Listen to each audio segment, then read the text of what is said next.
Welcome, IT changemakers, to the DEX Show with Tim Flower and Tom McGraw.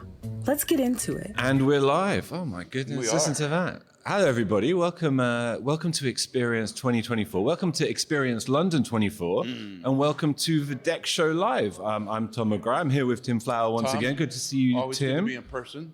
Welcome to my town. Welcome to London. It's good to be across the other side. Yeah. Very cool. How's the vibe so far? Vibe is amazing. We'll talk about it in a little bit, but the event is actually turning into an experience in and of itself. Experience is an experience this year. If you're listening to the recording of this show and you can't see it, which you could do if you went to YouTube, we've got to tell you we're the tobacco dock in historic East London, as they say. Got some facts about it. Built in 1812 as a secure warehouse for imported goods like tobacco, wine, and ivory. It was a hub for piracy once upon a time. And, a lot of American colleagues and friends I know like to talk to me about Peaky Blinders, Tim. And I got a very Peaky Blinders kind of vibe. It is that kind of vibe. I was also told it was the local area for Jack the Ripper, which is interesting. Oh, that's nice, isn't it? Yeah. Jack also was a part of the history of... I don't know if he was involved in the tobacco dock specifically, but they have filmed stuff. They filmed Sherlock Holmes, which is a sort of Jack the Ripper vibe. They filmed... what else did they film? The World Is Not Enough, I believe. So and the other detail, which you might miss if you're watching it or listening to it, is this is kind of like experience al fresco. We're experiencing half outdoors, right? Like we're kind of indoor outdoor space here. If it rains, we're okay, but you do need your coat. You're and all your dressed scarf. up for winter weather, yeah. Yeah, you're a little more durable, I think, than me. It used to be American weather. I've never been called durable, but that's temperamentally more adaptable or something. I don't know. But it's a great pleasure to be here. And this is the second experience of the year. It's the second ever 2-day experience. This is the one experience happening in Europe in 2024. And why don't you tell the people, Tim, what's going on across the next couple of days? Yeah, so outside of the event itself, like I said, we're here for employee experience, but the event really is an experience in and of itself.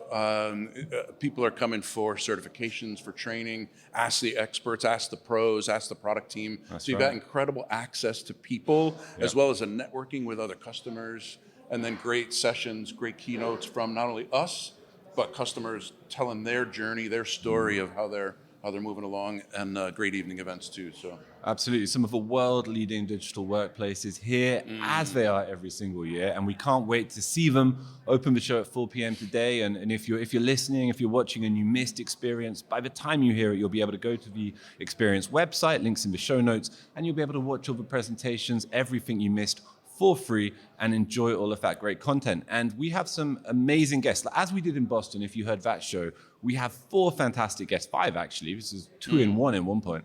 And so let's welcome the first of them. It's Tim McCormack, team lead at Edward Jones. Come see us, Tim. Welcome. welcome, Tim. Hey guys, Good to see you, how man. you doing? How you doing? Good to see We'll you. reach across. Good to see you again. How you doing, bud? Doing great. Good to be here in London with you. Yeah. You were just saying you got your own podcast, Tim. I do. Yeah, it's all Yeah, about so- travel. All about travel. Yeah, Is this going to be so- an episode? I mean, you. No, this will not be an episode to London, unfortunately. Why are you going to No. skip London? If it's Well, all because about it travel? focuses on Disney. What's your problem with London? I have no problem with London except the food. People say it's quite good That's a nowadays. whole You know, episode in people itself, used to always diss London's food, and There's now some pretty people good food in praise it London. quite a lot. I think. It's actually not terrible, but it's rather bland for my taste. Yeah, sure, okay. And so that's my beef. Thanks, Tim. Well, it's funny you mentioned travel actually, because we've had Tom and Logan from Edward Jones on the show before. We've had a good time with them in Boston before. And first of all, before we get to you coming to London to see us here today, tell us a bit about your own role at Edward Jones and your part in the whole DEX transformation, but we know has been happening there over the last few years. Sure. So I actually was hired at Edward Jones to do DEX. Sure. There were no DEX solutions. There was no endpoint monitoring solutions. And so I previously was with another company that uses NextThink and helped bring in to that company. And so my journey with DEX is about 10 years and very much behind the scenes previously. However, I was hired at Edward Jones to bring in a DEX solution. And so About 4 years ago, I started down that journey with the firm and then started building the team. So I currently lead a team of 23 DEX engineers. We have a rather large, what we're hoping to become very soon, an XMO. And so very exciting to have the opportunity to lead the team. And Tom and Logan are my two lead engineers over DEX. And it's great. It's exciting. It's an exciting time with the MQ that just recently came out, Sure right? thing, As yeah. you guys know, it's blowing We up. noticed. Yeah. So it's a great time, and that's also why I'm here. I was in Boston, and you guys do know Tom and Logan pretty well. Sure. They're the technical guys. I'm the strategy guy. So I'm very much on the back side of it, and they're on the front. And so giving them opportunities, which they really appreciate, to speak with you and spread the word is great. But I felt it was important to come out to London to network and build more on that strategy so that we can drive more innovation at the firm.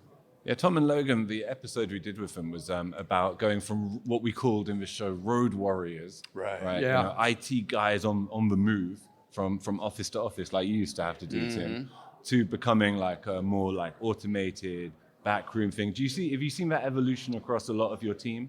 In Yeah, general? absolutely. Yeah. And funny story too, and Tom may smack me when I get home, but Tom and I actually at Centene worked on the road together. Okay. So some of those stories were stories that we experienced together, Sure. whether it was up in Beaverton or down in Louisiana. But that was my journey as well. We traveled the country and we sat with people and built really the skill set that we have today to be successful with DEX. It's without having that empathy that prevents or puts the roadblocks up to be successful. And so absolutely, I encourage my team to go out and meet with those that we work with. So go out to the branches, go out and meet with folks that sit in HR or marketing or wherever it may be and learn how they work. You can't create a solution if you don't understand how they work. I bet Tim has something to say about that. So it's interesting, right? Because the less necessary it becomes to go places in person doesn't mean it isn't something you should still do. Would you agree, guys? Yeah, we used to call it smart hands. You need smart people with physical ability to touch things at the remote location, and that's becoming less and less. Wi-Fi really took away the need to go into the wiring cabinets and plug cables in, and now automation AI is making those smart hands really needed in the back room instead of the front room. Yeah. Yeah, I agree. And it's easy to forget that personal interaction is so important. Yeah. That personal interaction is what gives you the ability to have the empathy. You can gain empathy over a Zoom meeting, but it's not the same. That human connection that I think because of the pandemic and then because of the work from home over the years has widened that gap. And so having those opportunities to meet in person is really, in my opinion, key to success. And many people have heard me talk about visiting 40 of our field offices at the Hartford, and I came back from those trips with a completely different view of what employees were struggling with. I had some just oh my God moments. How can you possibly even get your job done and you don't have that when you're remote. Well, I don't know that you can't have those experiences, even if you go into it not with that in mind. You can't have those experiences and not come back feeling that way. Yeah. Yep. You didn't realize what a bad job you guys were doing, right? That was the truth of it. I've heard these stories about, don't quote me there, don't quote me. Before next thing. So there was a phrase on your LinkedIn stood out to me before I let Tim ask his questions. The phrase was artist's vision. And it's something, kind of defined your philosophy and your approach as a leader at Edward Jones and in your previous roles, implementing DEX. Tell us why you chose those words and what they mean. Sure. So first and foremost, I am an artist at heart. Right. I'm a pianist. I paint. And the power of DEX isn't in the X's and O's of process. It's in the ability to think innovatively, to think big picture, to be able to connect dots and truly be creative in the solutions. So having that artistic mindset, that creative mindset, opens up opportunities and doors that most engineers don't even know exist. And that's why I think it's critical. I tell my team when we get together, and we do this once a month, We go into a room, we close the door, and we brainstorm. And I tell them, don't bring an umbrella to the brainstorm, right? Let's go in there and let's throw ideas up on the board. Sure. And a lot of times it's going to be some silly stuff, right? And you go down paths that you never thought you'd go down. But the creativity in that leads to successes. Absolutely. So we did this 2 weeks ago, and on our board now are 51 items, 51 that are on our current backlog of things that we're going to implement inside NextThink. And not just simple like RAs, but we're talking very thorough and deep flows, integrations into other systems and solutions. That wouldn't happen if you don't go in with that creative mindset and really think about things from that different perspective. Very cool. So we're both real active on LinkedIn. I follow a lot of your posts, and what I love about the material you put out there is it's in the context of the problem that people are trying to solve with technology and not about the solution. What did your team was in Boston as well, have you had a chance to debrief with them and kind of what were the takeaways from Boston in terms of solving problems and what was their opinion of the Boston event? So the team always looks forward to these events. And we did get a chance to debrief, and the thought coming out of this year, and we've been, 4 years now, the thought really coming out of Boston's event was just how great it is to see that there are other customers using NextThink in different, smart, innovative ways. For a long time, it was we buy it, sure. It's a solution that most people think you can just stand up, you install some library packs, and you gather information. But seeing that the way that the community has evolved, this year was the biggest thing. And so, as I mentioned, we went into a boardroom after the event, we whiteboarded, and there were a lot of things for the first time that we were able to say, so-and-so over here is doing this, we should think about it, or so-and-so over there. And so it's great to see that the community's evolving, and NextThink does a wonderful job. I mean, these events are amazing. If you haven't been to one of these events, I highly recommend it. You cannot miss out. There are things that you will see that you can get on a roadmap discussion or meeting with your CSM or just your salesperson. But it's meeting, it's networking. You already mentioned that, Tim, right? So you come, you network, you talk to others, and John and Charlotte and Sarah, and others, right? I work with them in the States, so I apologize for not mentioning everybody here, but they do an amazing job in bringing the ambassador community together and setting up the user events in such a way that it's the diversity of thought that is amazing. And so if you haven't been, come for that. Talk to people, and that was the biggest takeaway this time, was that there are ideas and things that people are doing that we hadn't thought about. And we tend to think that we're incredibly mature in the space, and I think we are. Yeah, we have close to 150 applications and AppX. We've got dozens of flows, remote actions saving tens of thousands of dollars. But the reality is the power in networking and meeting with others is where the strength is. And creativity, right? It brings it back to the artist vision idea. There is an intense creative aspect to DEX where it's open to what you can think of and what you can do with it. And you're not going to have every single idea yourself, right? And I can tell you about a visit to Big Ben or my tour at the Tower of London. I can show you pictures, but it's not like being there. Right, you really have to go and experience it for yourself. So your team went to Boston. They got some takeaways. I would view them as the front line, the DEX front line. You're here in London. What's your expectation here in London that might be different from what your team got in Boston? So I'm very fortunate in that I've been able to travel this last year around the States to different user groups and different Gartner events even, and talk to others in the States who are doing DEX. And full disclosure, I own other DEX solutions as well, so not just NextThink, although it is our primary tool. And so the challenges that everybody has within the DEX space, regardless of the tool, are the same. And so it was important for me to come over here, and I had a lot of conversations with John and Charlotte about, okay, are there differences between what the customers are doing overseas versus what they're doing in the States? Because a lot of those conversations tended over the course of the year to be the same. And so the answer was yes. There are some things that are being done over here differently. So again, my mind is more strategic around DEX solutions than being in the weeds, hands-on keyboard. I wanted to come over and talk to other customers and see what they were doing. it leads back again to the diversity of thought, the diversity of solutions. And so that's why I'm here. Very cool. So you outlined it a little bit, but if you were talking to another organization or a peer, what would be the one or two things that you would use to convince them to come? Really, the one or two things is that networking diversity piece. You know, a lot of times we tend to think, not just DEX, but just in life in general, that we have all the answers, we know everything, and we don't.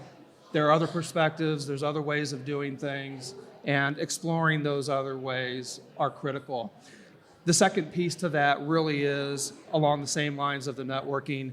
The fact that you build relationships, and you may not know why you built that relationship today, but that relationship may be important in 3 months from now or 6 months from now. And especially when those some people run into issues or have challenges, they can reach out and get help, and you can help them out, or they can help you out. Sure. And then you can go back and position it as, hey, I had a great idea. Absolutely. Let's go do this. Yeah, cool. Yeah. Well, Tim, thanks for joining us. And I don't know how I felt about being Tim over Timmed here. Tim Squared. Tim, and Tom. It's a great name. Tim Squared is a good podcast name. Maybe a podcast about being called Tim. Let's talk. I got a little travel I was going to experience. say, We can chat. Yeah. Traveling as a Tim. Yeah. Tim's Travels. Listen, discussion for another time, guys. But a great pleasure to see you. It was lovely to meet Likewise. another Good person seeing from you Edward again. Jones. Always a pleasure to work with you guys. And thanks for coming all the way to London. Absolutely. And coming on the DEX Show. We really appreciate it, man. Yeah. Thank you, so Anytime. much. Thanks, guys. Yeah. See you soon. And we're a smoothly running machine here, folks, which means, unlike Boston at every point, we have our second guest already lined up, ready to join us, Casper van Amelsvoort. He's here from Rabobank. Casper, welcome. Great to see you, man. Good to How be you here. doing? Casper, how are you? Thank you. Hi. Yeah, welcome. I just assume, like, being from Rabobank, this isn't your first experience. Am I assuming wrong? No, you're right. Is that right? My Okay. first was in 2019. Okay, that's pretty So, good lineage. 5 you got years there. ago, Yeah. What keeps you coming back? We just heard from Tim some thoughts on that. but, Yeah, actually, I noticed that you didn't mention Tim Tams. Because you've never been to Australia, because that's a national chocolate cookie there. So, so if you're talking about Tim I and indulged. travels, He was just in The Tim Australia. Tams are very good. Oh my God, they named a cookie after you. did. This is huge, right? okay, so that's a bit of cultural. We're going to nugget. change Nice, it to nice, Tim I like Toms. it. They're going to be Tim Toms instead of Tim Tim Tams. Toms, that's what Yeah, that's well. He always gets all the shine, Casper. No, so why do I keep coming back? I think it's the people mainly. I mean, you can view the recordings of all the presentations afterwards. Yeah. But it's talking to people like yourselves in the halls and just catching up with old friends and old, business partners as well. And also hearing from other companies how they're using NextThink and what their challenges are and their solutions are. And I got to ask, what do you think of the tobacco dock? Well, it's a cool location.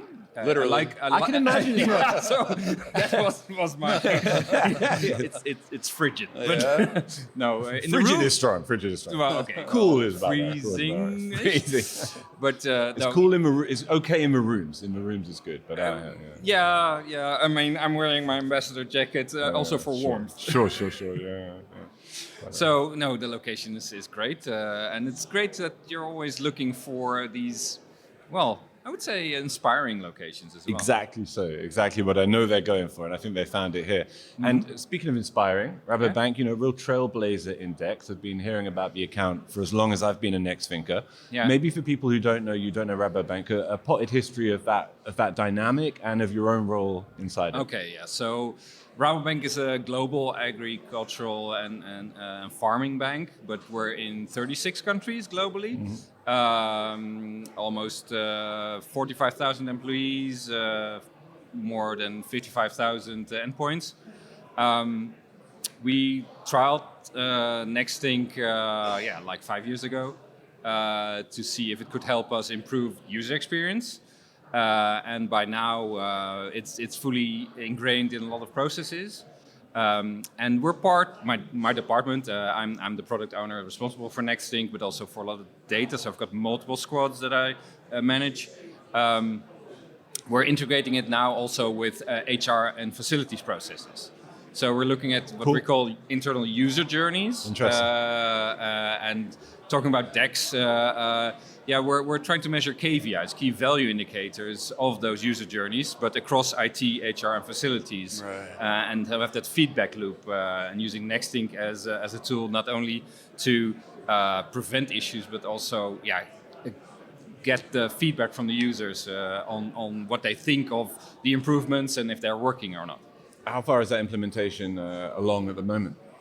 Oh yeah, so we've identified something like in the range of 40 to 50 user journeys, and that's user onboarding, joining the company, that's a user journey, but also, for instance, booking a business trip, that's a user journey. Sure. So we've got these macro user journeys, and some of them are just IT, replacing your laptop or requesting access. Those are also user journeys, so macro and micro journeys. And we're expanding the use of Nextink to collect those user feedback through surveys. I hope actually to expand that into looking at user behavior to see how they're actually acting in those journeys. Sure. But the first step is just asking them. But I think the quality of the data actually will become better if we're looking at what they're doing exactly and not just asking them. Nice. It's interesting that I think the feedback is so important. A lot of people are afraid to get feedback because it might expose them to some feedback they might not want to hear, but you have to know how they're feeling so you can take the right actions. Tim talked a little bit about the creativity aspect of problem solutioning. What are some of the things that you've done at Rabobank that you're kind of over the last year or two that have brought out some of that creativity? What are you most proud of that you've been able to conquer? So Nextink is a big toolbox. And we've really tried to push the limits of what we can do with Nextink. So we were doing flow before flow existed, actually. So one of the very large use cases, large in the sense of valuable use cases we've had, is updating a piece of software called Templify, which maybe not a lot of people have heard of, but it's a plugin for Office and that has templates. It also is a software provider who thinks we'll just update software by providing a link to their update page. That doesn't work for us. So we've constructed a whole range of remote actions to trigger off of each other to update this software in the background. It doesn't work through SCCM. This saves around 45 minutes per machine per user. So in our case, that would be a total value of 3 million euros. Without any user impact, and the user actually is notified, we've upgraded your Templify. Just that one use case. That's one amazing use case. That's one example. But what I see us doing more and more is becoming more proactive, especially with large IT changes. So migrating to Windows 11, we've migrated our authentication method, we're migrating our VPN clients, and all these have big user impact, and we're trying to reduce that impact as much as possible. So we're really more towards improving those user journeys, being proactive, preventative in shaping their experience with the digital workplace. So we talk with a lot of IT people about IT benefit in those employee journeys and in your feedback loop. Do you get feedback from the business about the value that IT is bringing on the business side versus the value to your IT folks? As I work for a bank, not a lot of people understand that the bank is basically a big IT company. We're the biggest IT company in the Netherlands, which not a lot of people know. So the business side, in our case, is a really thin layer across a lot of IT applications. So sometimes it's very hard to draw the line between business and IT because it's almost the same thing in my case. But we see, for instance, our largest CRM application, also in our top 10 of most reported incidents at the service desk, they're very happy with the insights we give them through application experience. Also, our IT help desk is very happy with Amplify in improving their way of working, the way they can handle level 1 tickets which don't have to become level 2 or level 3 tickets through Amplify. So we get a lot of, it has been a slow build, I have to say. But now we're getting a lot of credits. Actually, people are referring other responsible teams to my team saying, maybe these guys can help you. Because we're getting the difficult problems. Anything that can be solved within those teams, they solve themselves. they come to us when they're like, we're really stuck. We don't have visibility. We don't know how to do this. Help us, please. We're almost a lender of last resort, as you could say, but then within DEX.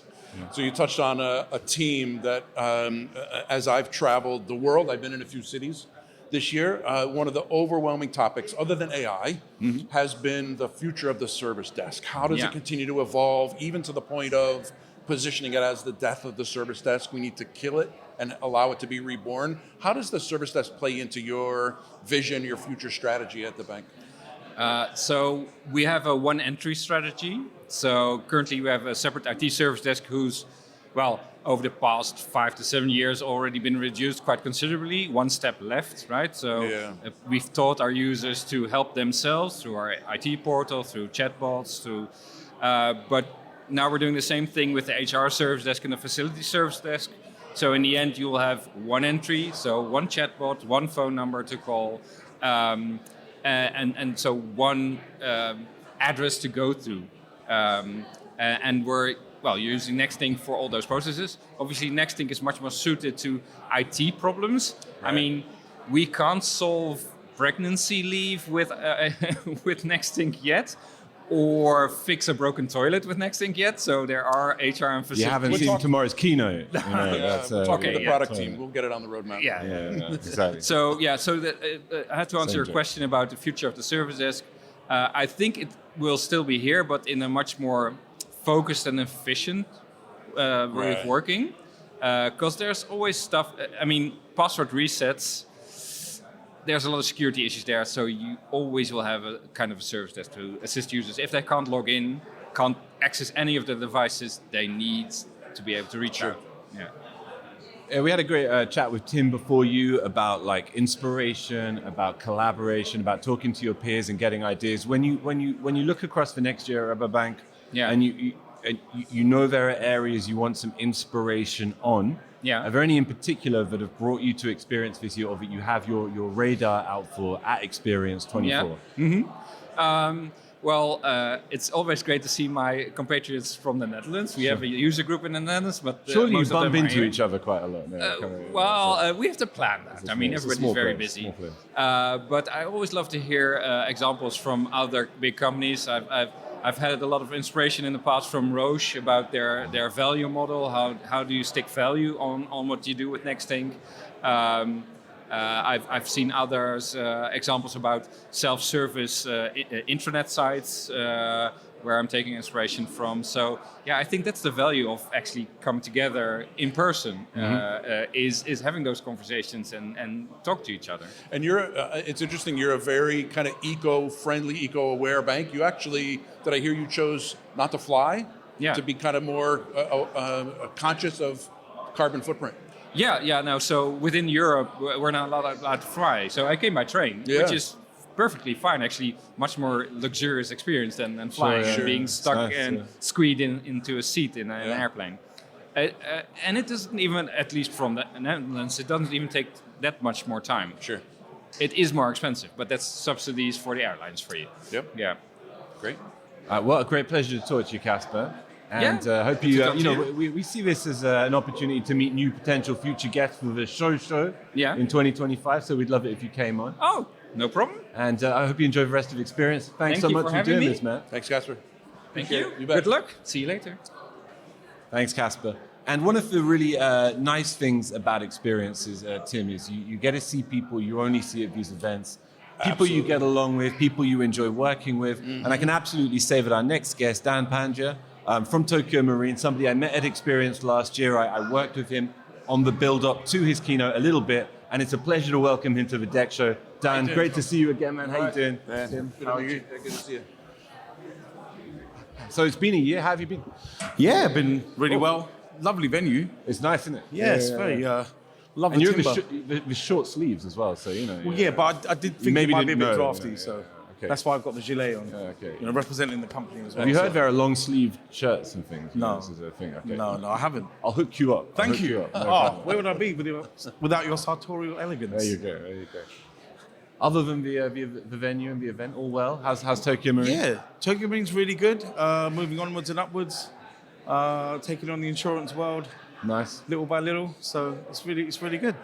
Good stuff. And you were genuinely one of my main stage highlights in London last year. Thank you. Yeah.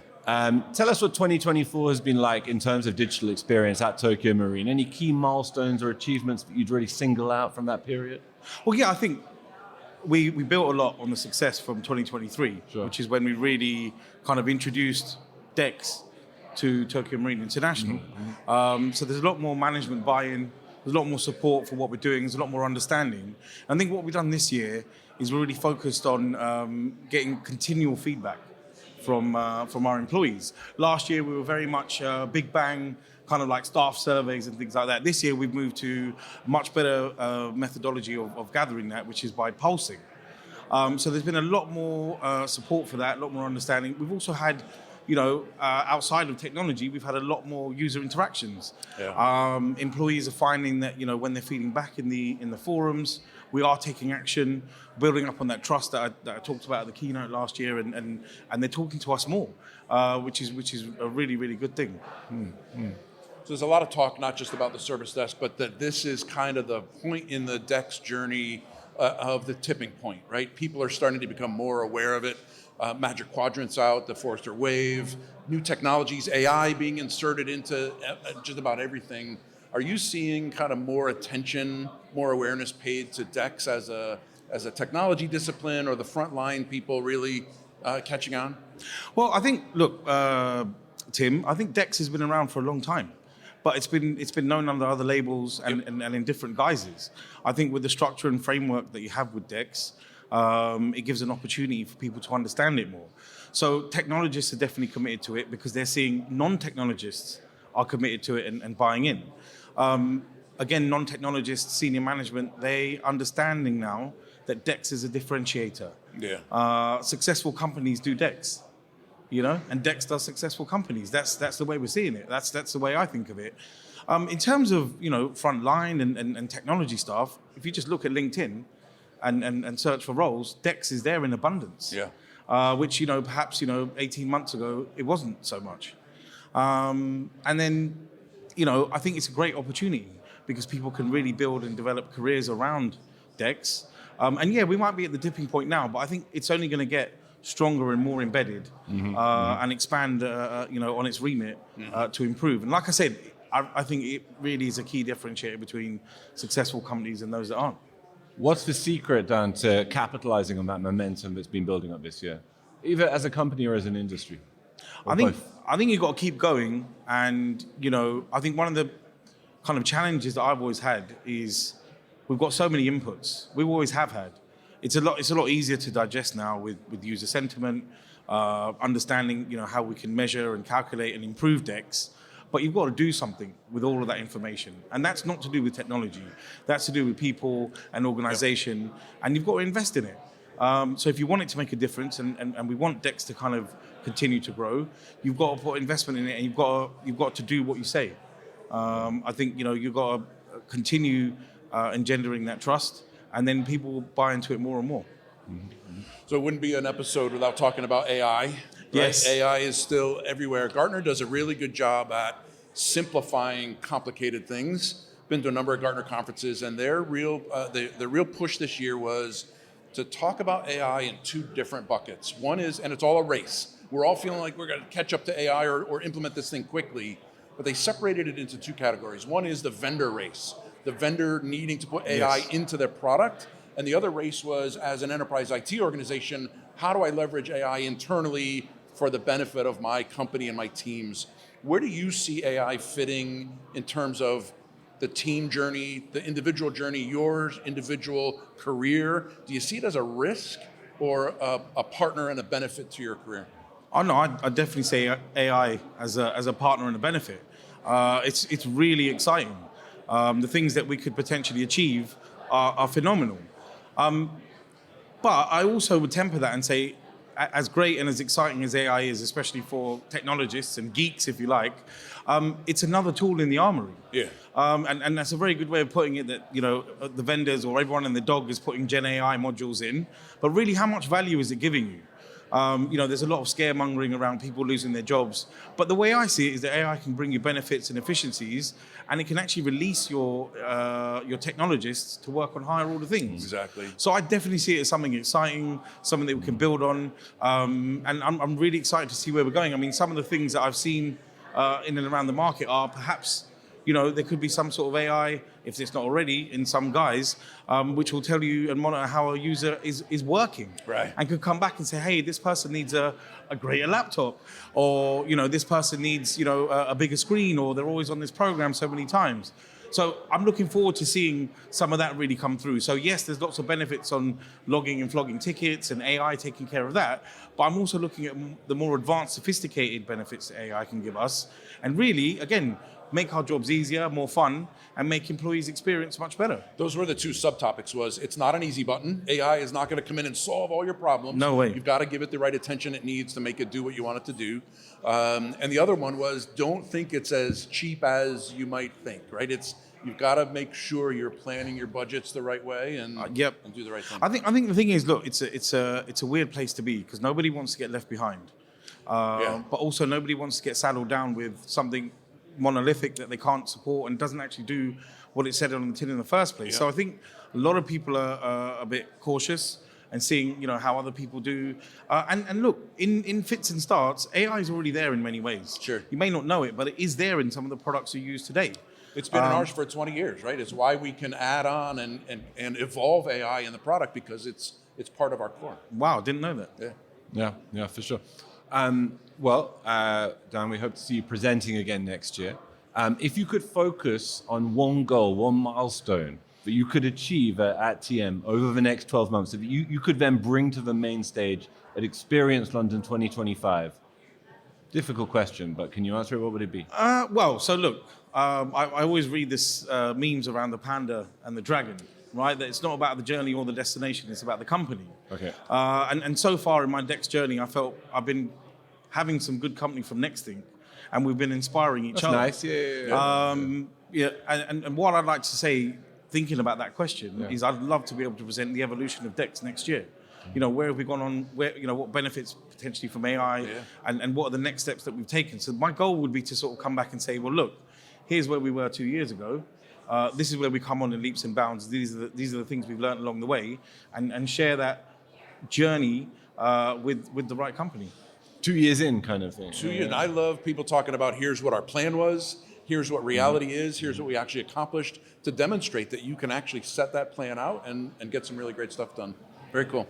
Yeah. Excellent. Well, always a pleasure, Dhan. And Thank best you very luck much. to you and Tokio Marine over the next 12 months. Always great working with you guys. And Pleasure. Take care. Thanks for Thank you coming very on the much. DEX Show, Cheers. man. Take care. Thanks, Enjoy Dan. the rest of Guys, Experience. cheers. So we are at the end of our second Experience 2024 DEX Show of the Experience season. We've had so far 7 fantastic guests in, and we're going to end with 2 fantastic guests. So I'd like to welcome Qasim Ali from Haleon and Saurabh Sharma from HCL. Come on, guys, join us. Little applause. Welcome, Qasim. Good to see you. See you. Hi, Saurabh. Nice to meet you. How's it going? We decided to double up to end on a high, guys. Yeah. Nice to see you both here. Qasim, welcome to the show. Thank you. But I think you're the only podcast, because you might need to be a little nearer the mic.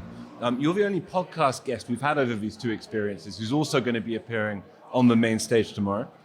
How are you feeling about that? Have you gone and had a look? It's quite a big space. You Absolutely. Feeling No, excited? I'm really looking forward to it. I think it's going to be a great event. The vibe seems really positive and everybody seems really engaging. So I'm really looking forward to speaking tomorrow. Is it your first experience? It is my first experience, yes. Okay, excellent. Yeah. I'm glad it's made a good impression so far. People will be listening and they'll be able to go over to the on-demand site and maybe enjoy your presentation after the fact by the time this is out. So why don't you tell them a little bit about what you're covering? Yeah, so what I'll be covering tomorrow is, well, actually, how do you underpin DEX with business success? And it sounds pretty straightforward to me, but what I've found in conversations with other people is that maybe it's not as intrinsically linked to them, and helping people understand that is that a good DEX experience means that you can support the business outcomes in a much more predictable manner. Fantastic. And I should say, before I worked with you on the keynote a little bit, and Haleon wasn't familiar to me, but many of the brands are, right? You're a consumer healthcare brand, and anyone who's kind of British is going to know a lot of your products, right? So globally. So we have, sure, 9 what we call power brands. So I'll name just a few: Sensodyne, Voltarol, Advil, etc. They're all the brands that we're, absolutely proud of to have within our portfolio. Fantastic. Yeah, that's great. I love the concept of, or the thought of talking about the business value, because we talk to a lot of IT people, and I think in some circles, DEX is seen as a tool set to provide better break fix. And it's so much more than that. And getting the business side Absolutely. and the value of the business is going to be really great to hear. Yeah, 100%. Saurabh, welcome to you. Welcome to HCL. Talk a little bit about what brings the team here. What's the draw to have you come to Experience? Yeah, so we've got a decade-old partnership with NextThink right from inception. I've attended every single Experience event ever since, and I'm happy to see that it's getting bigger, it's getting grander, it's getting more interesting. We are the platinum sponsors at the event. So why are we at the event? 2 main reasons. One is to share our experience of working with 400 plus global customers.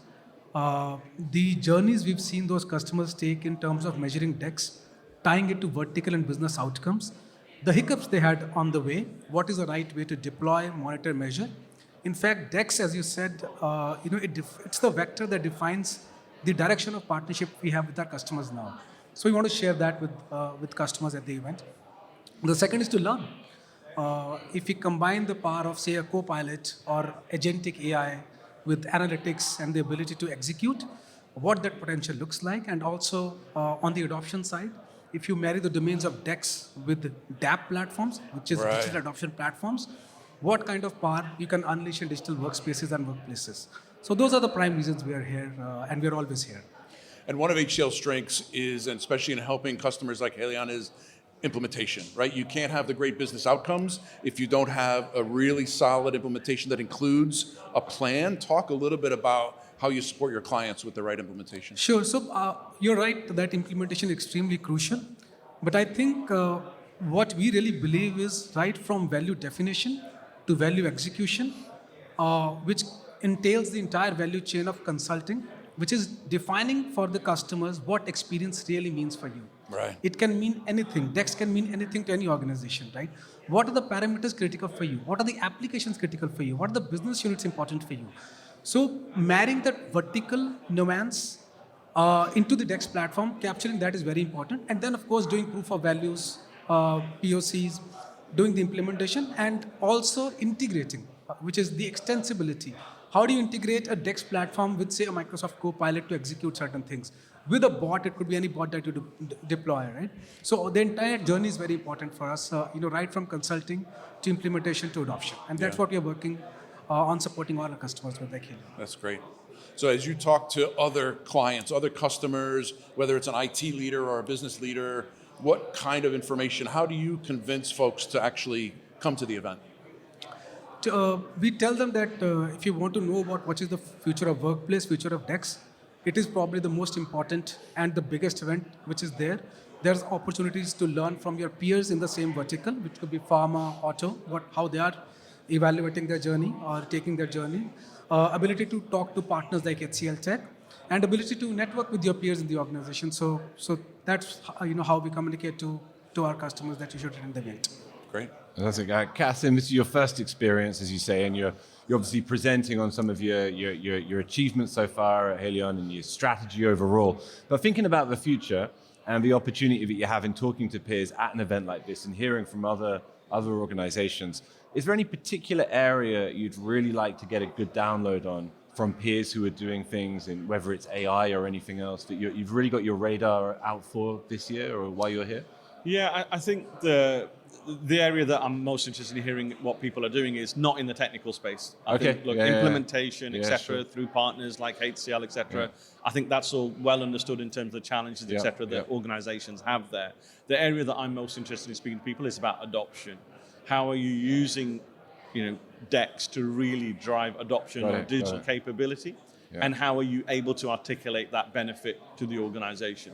I think technology can always get full foul of just being a technical thing that's getting done with a means to an end, but actually it goes much broader than that. It is about the business outcomes and the business benefit. Yep. And I want to understand how organizations are tackling that translation from delivery of a technical product into what does it actually mean for the business.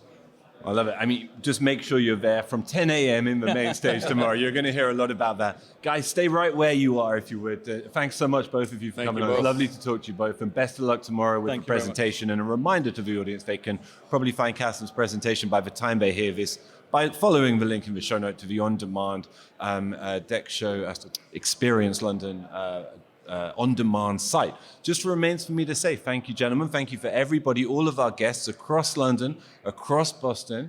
Thank you to the team who helped put this together. The team is outstanding. Yeah, we've had a fantastic setup. We've really enjoyed it. So thanks to Sarah and Kathryn and Justin and Jack and Ella. We really appreciate you all. It's been huge fun to do it. And we hope everybody listening here in the hall or at home enjoys Experience live or on demand. And we'll see you next week for another DEX show. Thanks so much, everybody. Cheers. Good stuff. Thank you. To make sure that you never miss an episode, subscribe to the show in Apple Podcasts, Spotify, or your favorite podcast player. And if you're listening on Apple Podcasts, make sure to leave a rating of the show. Just tap the number of stars you think the podcast deserves. If you'd like to learn more about how NextThink can help you improve your digital employee experience, head over to nextthink.com. Thank you so much for listening. Until next time.